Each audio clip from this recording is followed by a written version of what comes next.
পঞ্চ সহোদর, এটাই তো কৃষ্ণের দাস হতে হবে, বোঝাচ্ছ তো? জয় শ্রী বৈষ্ণব দাস, জয় গৌরী দাস। বৈষ্ণবত্ব লাভ করতে গেলে যদি গোবিন্দ পেতে হয় তাহলে কার ভজনা করতে হবে? না, কাত্যায়নী মহামায়া যিনি মহাদেবের ঘরণী গৌরী। তাহলে জয় জয় হরিচাঁদ, জয় কৃষ্ণ দাস, জয় শ্রী বৈষ্ণব দাস, জয় গৌরী দাস। যখনই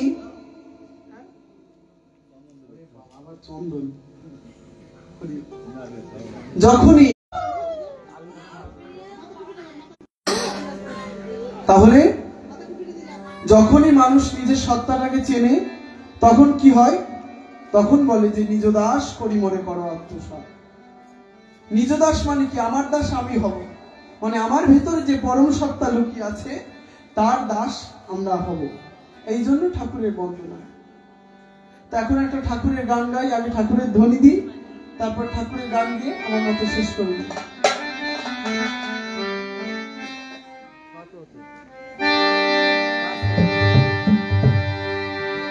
জয় জয় হরি গুরু চাঁদ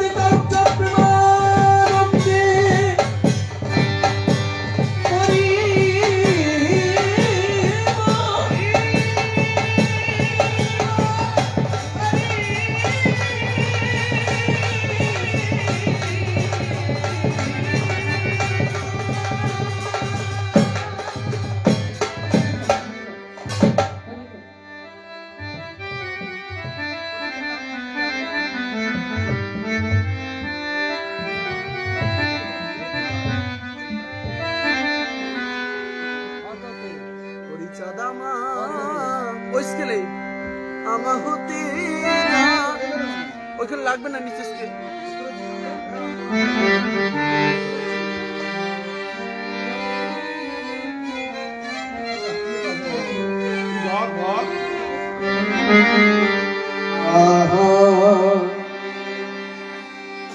ও হরিচাঁদ, হরিচাঁদ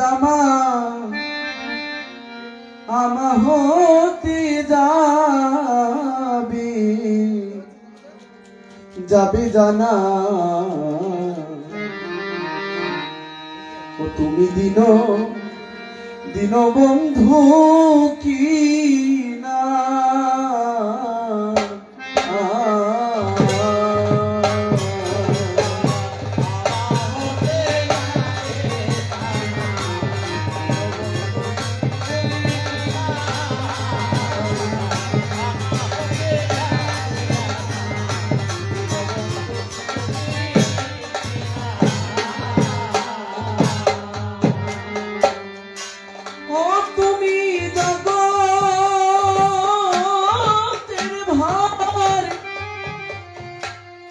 শৈলে হরি আমি তার ভিতরে কি না, তুমি দিন বন্ধু কি না।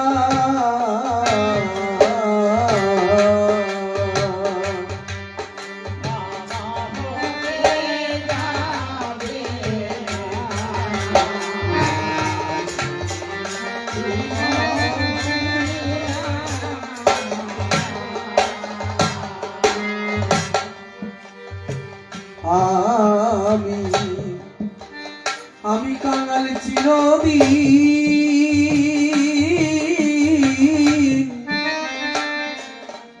সাধন শূন্য ভজন দয়াল তোমার চরণ বিনা।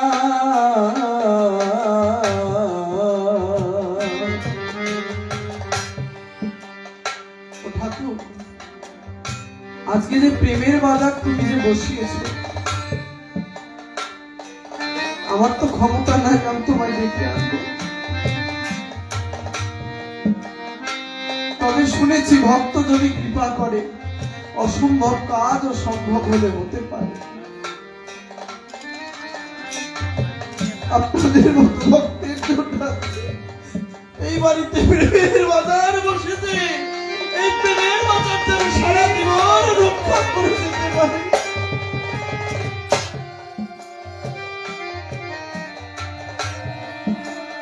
আমি শুনেছি আমি কাঙাল চিরদিন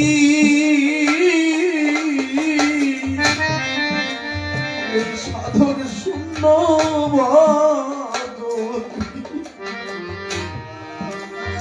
তোমার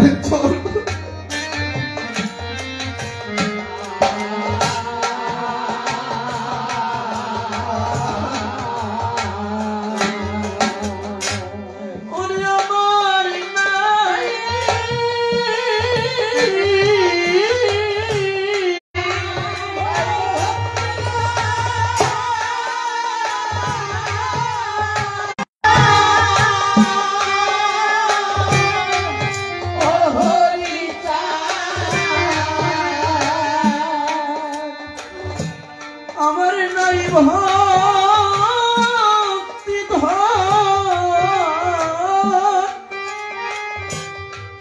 আমার নাই ভক্তি ধন হরিতা আমি সকল বিষয় হলাম বিনা দীনবন্ধু কিনা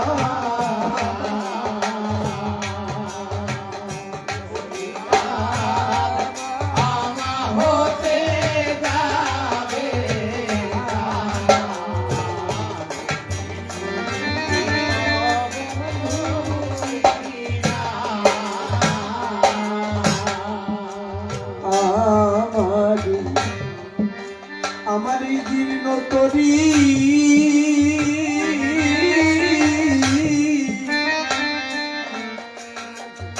পাপেতে বোঝাই এই তরির কান্ডারি মেলে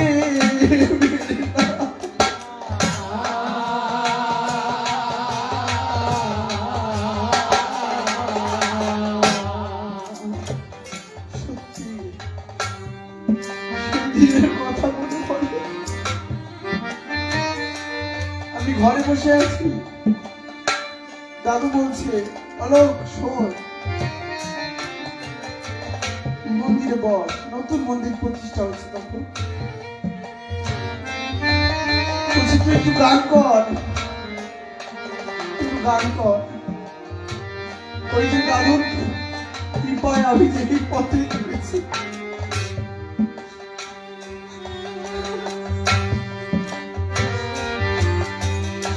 সত্যি আমার দাদু যদি না থাকতো আমি এই পথে নামতে পারতাম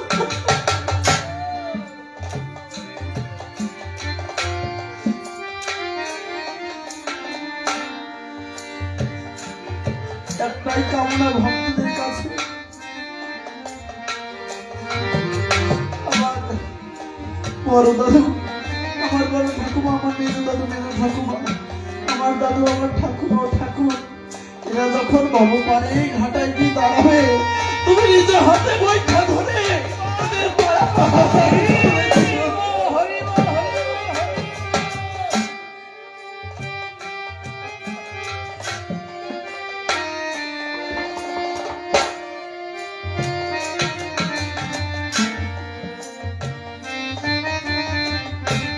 তুমি কেঁদে নিজ হাতে বৈঠা ধরে পার করে দিও আর কিছু চাওয়ার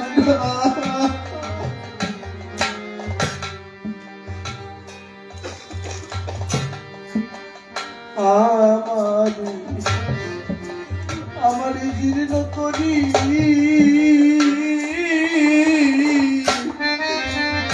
এই পাপেতে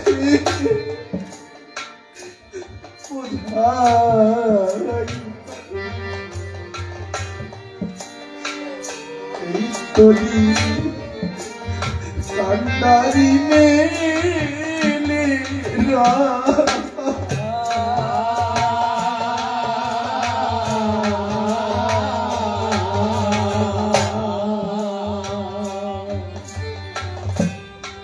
আর একটা কামনা ভক্তদের কাছে আমার মা বাবার কাছে আমার সব গুরুজনদের কাছে আমি যদি কোনো ভুল করে থাকি বাবা, ক্ষমা করে দিও।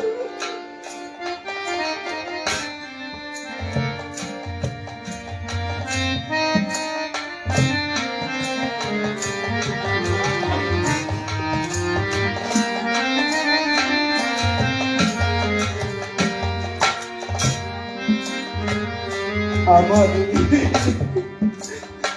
এই জীর্ণতরি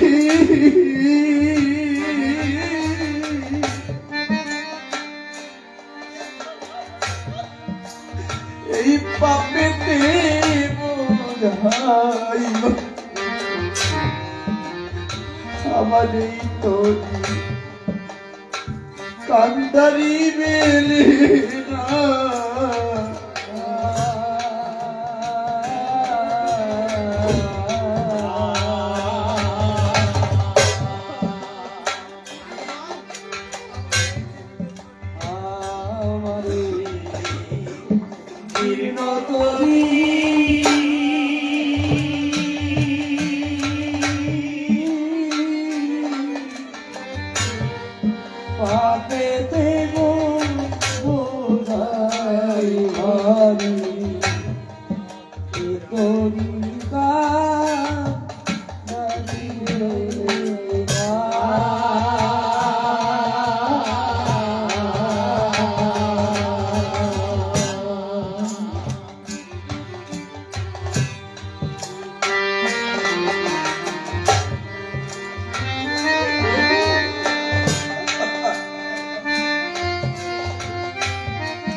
আমার এই জীর্ণ তরি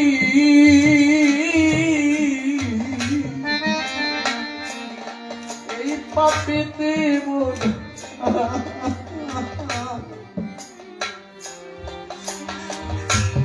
কান্ডারি মেলে না।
আমার ঠাকুমাকে আপনার আশীর্বাদ করবে।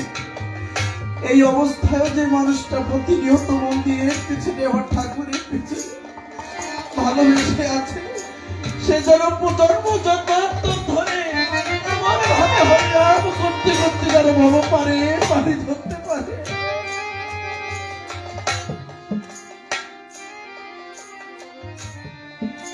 ভগবানের কাছে কামনা করি এ যেন আরো সুদীর্ঘ এবং মানুষের সমাজে দাঁড়াতে পারে। ঈশ্বরের কাছে আমি আশীর্বাদ দিলাম এবং ভগবানের কাছে কামনা করলাম যেন আরো ওই জায়গায় পৌঁছতে পারে। হরি বল, হরি বল, হরি বল। আমার এই তো হরিতে খাটবে কিনা, আমার এই তো হরিতে খাটবে কিনা,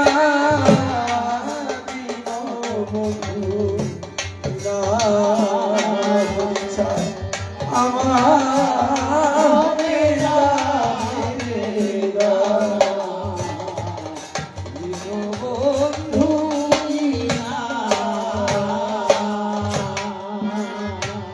আমি শুনেছি সেই ত্রেতায়েতে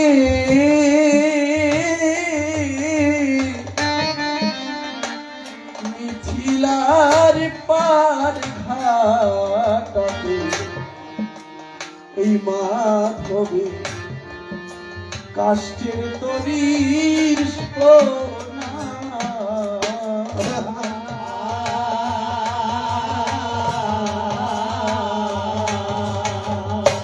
যেদিন বিশ্বামিত্র মুনি মাধবের ঘাটে যায়, মাধবকে ডেকে বলছে, ও মাধব, তোর ভাগ্য তো সুপ্রসন্ন রে মাধব, একবার তোরই ভিড়ে নে, একবার তোরই ভিড়ে নে, আর হয়তো সময় পাবি না। মাধব পাট্টি বলছে, শোনো মনি, তোমার ওই বালক দুটির স্বাদ ভালো, কিন্তু বালক দুটির চরণ দুটো ভালো না। বলছে, কেন রে মাধব?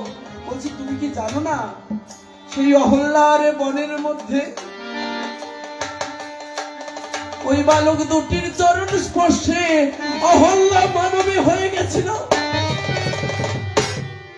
একটা পাষাণী মানবী যদি হয়, অমনি তোমার কাছে বলি, আমি একটা সংসার চালাতে পারছি না, আমার এও যদি একটা নারী বেশ ধরন করে, তাহলে আমি চালাবো কি করে সংসার?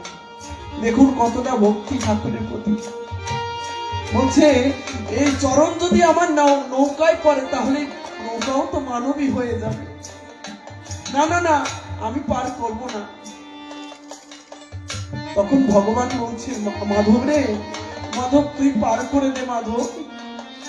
কয়, ঠাকুর আমি যদি পার করে দিই তাহলে কি পাবো?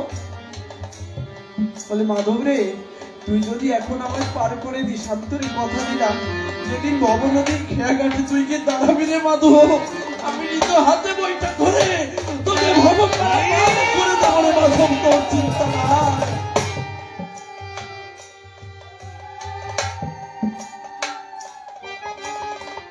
মাধবের নৌকা যখন চলছে, রামচন্দ্র প্রভু আমার জলের মধ্যে পা গুলো দিয়েছে, পা দুটো দোলাচ্ছে।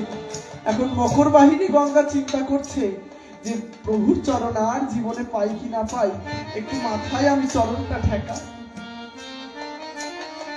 যখনই মা গঙ্গা সেই চরণ, প্রভুর চরণ মাথায় ধরেছে, মাধব বলছে, শোনো মুনি, ওই দেখো আমার তোর মানবিনী হয়ে গেল, ওই সর্বনাশ হলো, শোনো শোনো।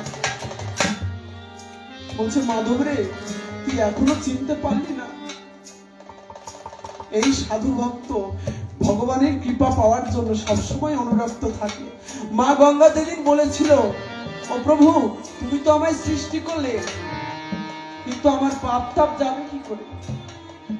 আমার পাপ তাপ যাবে কি করে? বলছে, শোন গঙ্গা, যদি কোনোদিন আমি তোর জলে চরণ স্পর্শ করি, সেই দিন তোর পাপ তাপ যাবে। আর একটা উপায় যাবে, কেমন করে জানিস? যদি কোন শুদ্ধ বৈষ্ণব, শুদ্ধ ভক্ত তোর ওই গঙ্গার জলে যাবে, তাহলে তোর সেই দিন সকল পাপ হতে মুক্ত হয়ে তুই গোলক বৃন্দাবনে চলে যাবে।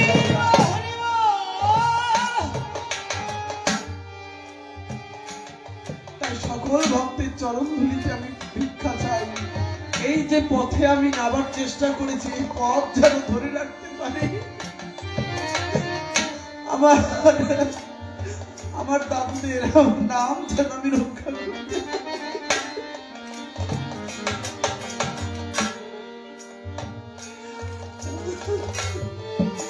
শুনেছি ত্রেতায়েতে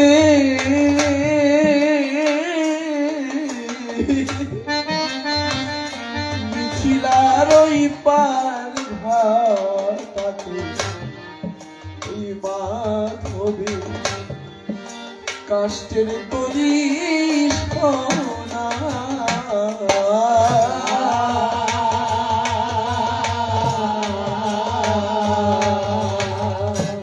হরি আমার দেহ তরি, এই দেহ তরি অচল হলে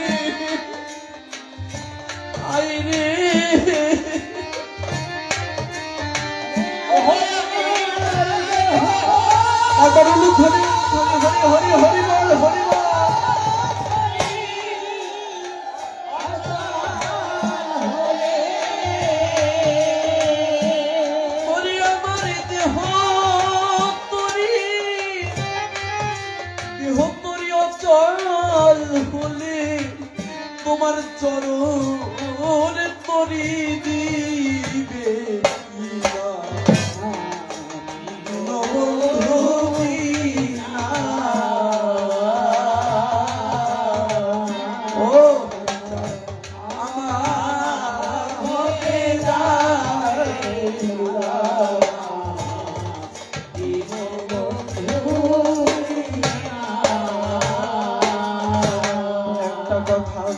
সবার ধারে করিব বর্ণন, মন দিয়ে শ্রবণ করিবে নাজি যত শ্রোতাগণ।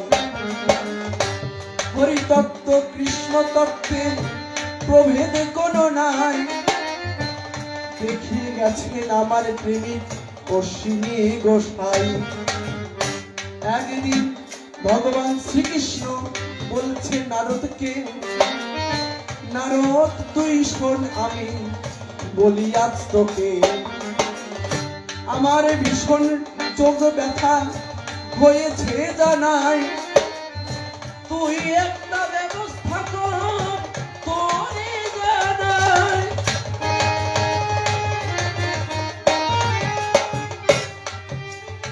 কণ্ঠ রোধ হয়ে যাচ্ছে, আমি আর বলতে পারছি না। তখন এবার নারদ মুনি বলে প্রভুর ঠাই, কেমন করে রোগ সারিবে তুমি বলো তাই আমার। বলছে এক প্রকার ব্যবস্থা দিলে আমার রোগ সারবে, যদি কোনো ভক্ত তার স্বেচ্ছায় যদি চোখ দুটো দান করতে পারে তাহলে আমার রোগ সেরে যাবে। এখন নারদ মুনি চিন্তা করে চোখ পাবো কোথায়। নারদ মুনি মরতে মরতে করিছে ভ্রমণ, উপনীত হলো গিয়া মরতে এক ভবন। এক বাড়ি থেকে বলছে শোনো কেউ বাড়ি আছো? নারদ মুনিকে দেখে বলছে আসুন আসুন মুনিবর, কি হয়েছে? বলছে জানো না তোমার শ্রীকৃষ্ণের চোখ যন্ত্রণা হয়েছে। বলে তাহলে ডাক্তার দেখাওনি? বলে হ্যাঁ ডাক্তার দেখিয়েছি। তাহলে কি ওষুধ দিয়েছে? বলে যদি কোনো ভক্ত তার স্বেচ্ছায় চোখ দান করে তাহলে আমার গোবিন্দ সুস্থ হতে পারে। এখন যার কাছে যায় সে বলে ওরে বাবারে আমি ওইসব পারবো না। কেন? ভাই আমি অত বড় ভক্ত হতে পারি না। মানে চোখ দুটো খুলে দেবে, দেখতে পাবে না। বলে আমি অত বড় ভক্ত হতে পারি না। নারদ মুনি ভাবছে কাউরে পেলাম না, গোবিন্দের চোখ ব্যথা কি সারবে না? ঈশ্বরের কাজ ঈশ্বরে করে। নারদ মুনি রাস্তাতে হেঁটে যাচ্ছেন, পাশ দিয়ে ধ্বনি শোনা যাচ্ছে কৃষ্ণ দেখা দাও, ওগো কৃষ্ণ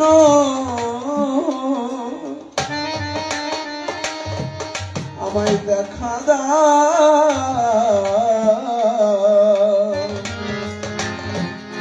ও কৃষ্ণ হরে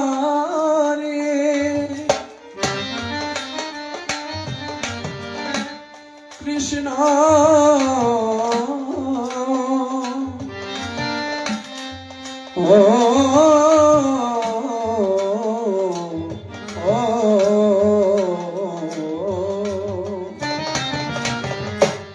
দেখা দাও।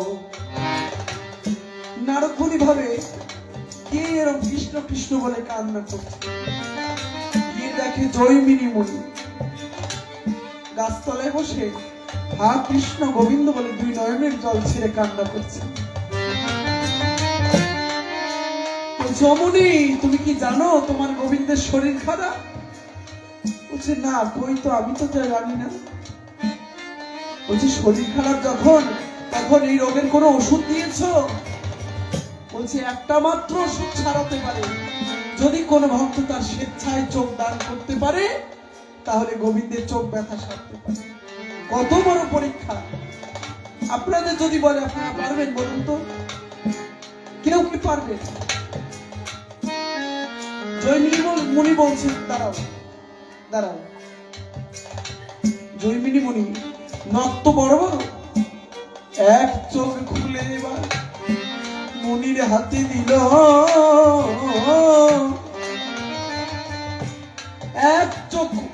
তাহার বাড়ি বাহির করিল। এক চোখ উপরে বার করে মুনির হাতে দিয়ে বলছে, মুনি এই নাও, এই যে চোখ, তুমি তাড়াতাড়ি আমার গোবিন্দের রোগটা সারাও, কারণ গোবিন্দ যদি ভালো থাকে আমরাও ভালো থাকবো, আর গোবিন্দ যদি ভালো না থাকে আমরা কেউ ভালো থাকবো।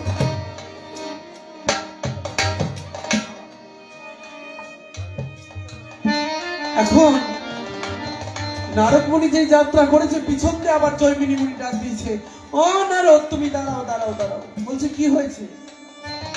বলছে তুমি যে চোখ নিয়ে গেলে, কোন চোখে ব্যথা সে কি তুমি জানো?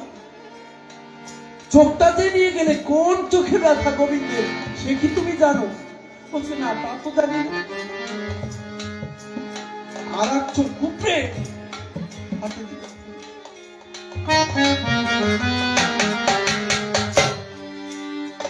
আর এক চোখ উপরে মুনির হাতে দিয়ে বলতে, মুনি যাও। ভাবুন অবস্থা, দুই চোখ অন্ধ হয়ে গেছে জয়মিনী মুনি। আবার সেই গাছতলায় বসে হা কৃষ্ণ গোবিন্দ বলে নয়নের জল ছেড়ে দিয়ে ডাকছে, হে গোবিন্দ একবার দেখা দাও, গোবিন্দ দেখা দাও। নারদ মুনি চোখ নিয়ে যখন গোবিন্দের কাছে গেল, গোবিন্দ দেখে বললো, নারদ তুমি করেছো কি?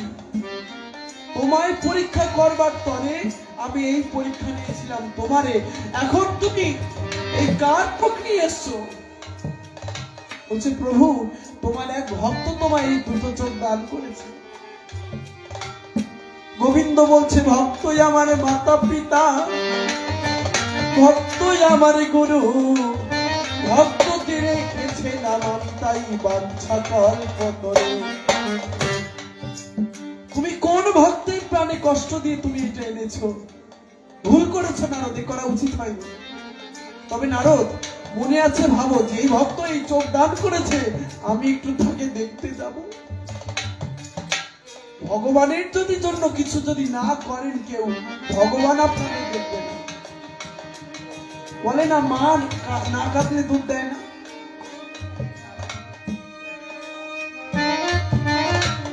আমি এই আশীর্বাদ গ্রহণ করলাম। হরি বল, হরি বল। বলছে যে এই চোখ যে দিয়েছে তাকে একটু দেখতে যাবো, চল না বাবা। গোবিন্দ বলছে যে আমার চিন্তা যে করে আমিও তার চিন্তা করি। আমরা বলি বাবা, দিনের শেষে কেউ কি বলি যে গোবিন্দ আমার যে দুঃখ কষ্ট, সব দুঃখ কষ্ট আমার থাক, তোমার যদি কোনো দুঃখ কষ্ট থাকে তুমি আমায় দাও, আমার দুঃখ কষ্ট আমি নেব, তোমার দুঃখ কষ্ট আমি নেব, কিন্তু তুমি ভালো থাকো। কেউ কি বলি? শুধু বাড়ি নাই বাড়ি দাও, টাকা নাই টাকা দাও, সংসারে অশান্তি অশান্তি মেটাও, গাড়ি নাই বাড়ি নাই নারী নাই, চাওয়া চাওয়া। কিন্তু যে চাওয়া চাইলে ঈশ্বর প্রাপ্তি হয়, সে চাওয়া কিন্তু আমরা কোনোদিন চাই না। অশ্বিনী গোসাই বললো, কি বললে?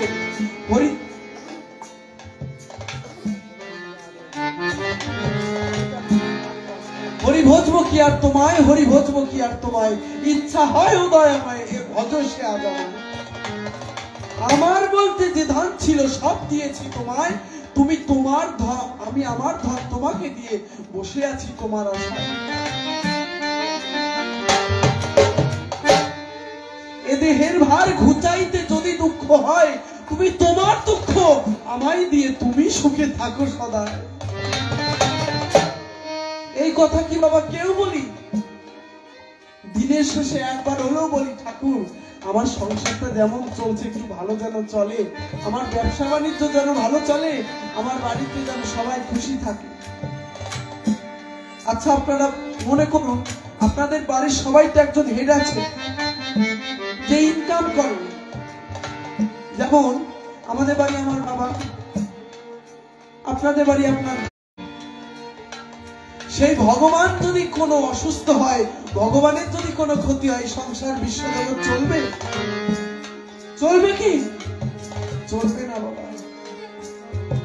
তখন আমার গোবিন্দ সেই ভক্তের কাছে গিয়ে বলছে, ও ভক্ত, তুই আমায় চোখ দান করেছিস, তুই যার নাম জপিস আমি সেই ভগবান শ্রীকৃষ্ণ, তুই যার ভজনা করিস আমি সেই ভগবান শ্রীকৃষ্ণ দাঁড়িয়েছি। বলছে, ঠাকুর, আমার তো তোমায় দেখার মতো নয়ন দুটো আর নাই, আমি যে তোমায় দর্শন করবো আমি তো চোখ তোমায় দান করে দিয়েছি। গোবিন্দ তখন দিব্য দৃষ্টি দান করলেন। গোবিন্দ দীর্ঘ ছেড়ে চতুর্ভুজ মুক্তি ধরে জৈমিনী মুনির সামনে দাঁড়ালেন।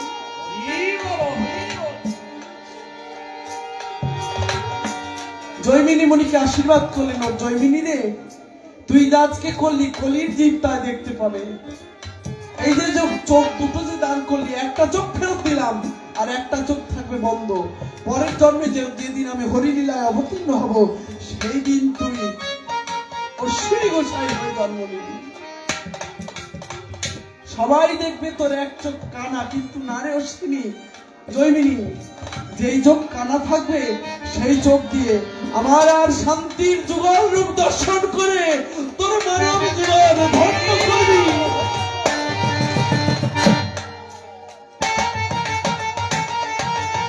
আর যেই চোখ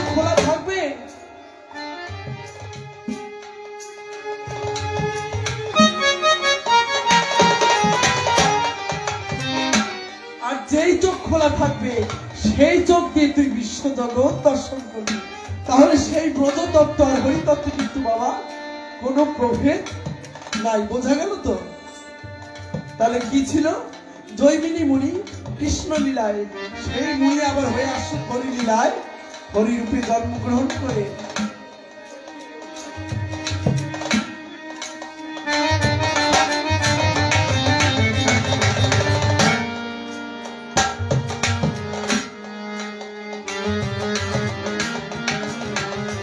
তাহলে আর মতুয়া বৈষ্ণবে কোনো দ্বন্দ্ব নাই।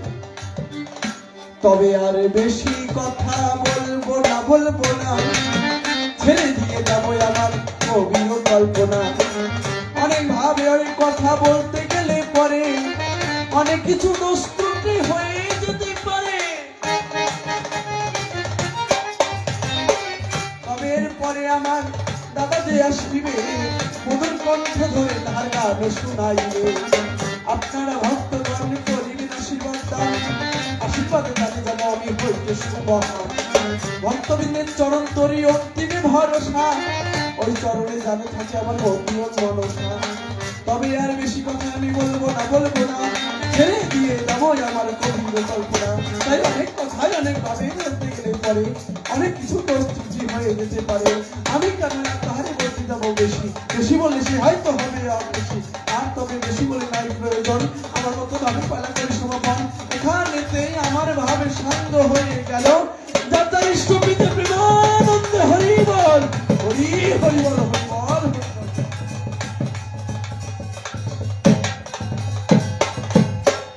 আমার দাদা বাংলাদেশ থেকে এসছেন, আপনারা তার গান শুনুন, তারপর রাজেন পাগল এসে মিলন দিয়ে শেষ হয়ে যাবে। হ্যাঁ, হরি বল।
বল হরি বল হরি বল। সাধুগুরু বৈষ্ণব ভক্ত ভক্তা নরনারী সকলের শ্রী চরণ তরি আমি ভক্তিতে বন্দনা করি। ফুলের মালা দিয়ে করেছে আমার ভাই বরণ, আগামী বছরে রাখবে কিনা স্মরণ তিনিই জানেন। দেখ, মালার অধিকারী আমি নয়, এত বড় মালা প্রাপ্তির ক্ষমতাও এখনো হয়ে উঠিনি। আপনারা কৃপা করবেন, তখন আমি কণ্ঠে পরিহার করার চেষ্টা করব। আমি এই মালা এই কাব্য আসরের বয়োজ্যেষ্ঠ যিনি আমাদের পাগল রাজেন বাবু সরকার মহাশয়, তারই কণ্ঠে আমি আপাতত অর্পণ করছি।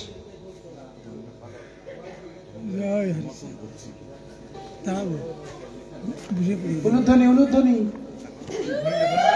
জয় জয় শান্তি হই প্রেমানন্দে।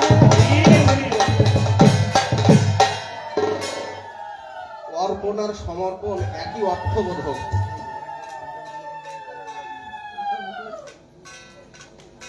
আমাদের বসে আছে আসল খুঁটি, আমরা তো কেবল চুনো খুঁটি। ভাত থাকলে কেউ খাবে রুটি, শোনেন সুধি জয়। মনে করি বিবেচনা বেশিক্ষণ বলা উচিতই হবে না, এত বড় ব্যক্তির সামনে বলা উচিতই নয়। তবু দাঁড়িয়েছি সভা পরে, বলতে হবে দু চার কথা ছন্দ ধরে।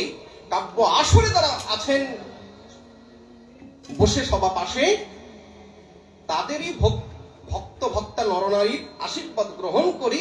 আমি দু চার কথা বলবো সভায় সবিশেষে, কারণ দু চার কথা আর্গুমেন্ট না করলে পরে বাবু এসে কি বলবে আপনাদের ধারে, তাই না? প্রশ্ন পর্ব শুনেছেন, জবাব পর্ব শুনেছেন, শুনেছেন। তারপরে আমার ভাই অর্থাৎ আমরা নিত্যানন্দ বাবুর শিষ্য রূপে মানে ভ্রাতা হই, ভাই হই। সে তার বাড়ির উপরই গান, সে আমাকেও দিয়েছে মান, তাই তার চরণেও করি আমি প্রণাম দান। ছোট বড় নির্বিশেষে সকলের চরণদেশে আমি নতমস্তকে প্রণাম করি বারংবার। আপনারা কৃপা করে আশিস দিবেন আমারে, যেন দাঁড়াইতে পারি একদিন এই কাব্য সভারই মাঝার। আর বাংলাদেশের ছেলে বলে দেওয়া হয়েছে যদিও পরিচয়, আমি এই পরিচয়টা আপাতত রাখতে চাই না, বিভিন্ন সমস্যার উদয় হয় কিনা। আমি আপাতত থাকি সোনারপুরে, সোনারপুরের ছেলে রূপে আমি আছি এ ভারত ভূপে। ভারত মাতার সন্তান যেন হই, আসলে মূল যে কথা বসে শুনুন বিজ্ঞ শ্রোতা, এক ভারতীয় উপমহাদেশের মধ্যে আমরা রই। যে ভাবভক্তির মাঝে চলে গেছে, এখন অন্য তত্ত্ব দেয়াটাও